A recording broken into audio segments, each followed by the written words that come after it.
हा ते ट्रकामध्ये माणसं बसली ना सगळी. अरे ओके आम्ही येतोय, चला चला पुढे. अरे बाबा, अरे ट्रकवाला आला काय?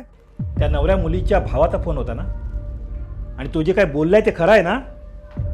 अरे बोल ना काहीतरी. अरे हा तात्यांचा मुलगा ना? हो, मग इकडे काय करतोय? लग्न तुटल्यापासून तो गावीच आहे.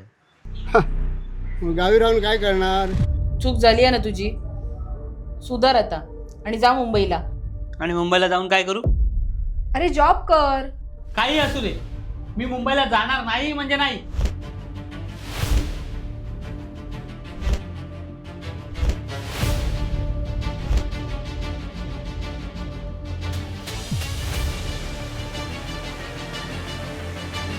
अहो काकू, मुलग्याची नोकरी चांगली आहे आणि स्वभावाने पण चांगला आहे. तू गप्रे, स्वतःचं लग्न मोडून बसला आणि आम्हाला शिकवतो. लग्नासाठी चांगली नोकरी असावी ही जर अट असेल ना, तर मला हा पायंडाच मोडायचा. तोंड काळा केलंय तिने. कुठल्या तरी पोरावरच बसली होती गुलुगुलू करत. कोण कुठल्या जातीतला? तुझं प्रेम आहे त्याच्यावर? होय. तो आपल्या जातीतला नाहीये. अरे शिवाय त्याला नोकरीही नाहीये.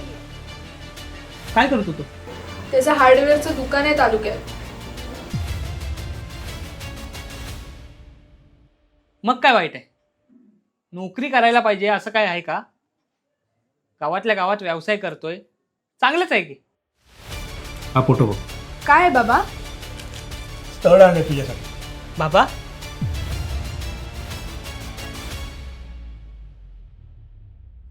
शहरात जाणं सोडा, तुम्ही स्वतः इथे व्यवसाय करा. तुम्ही भूमिपुत्र आहात तर तुम्ही इथे व्यवसाय केला पाहिजे, तुम्ही इथे कमवलं पाहिजे आणि तुम्ही आपलं कोकण राखलं पाहिजे. आणि हे पाऊल उचललंय आपल्या सुरज.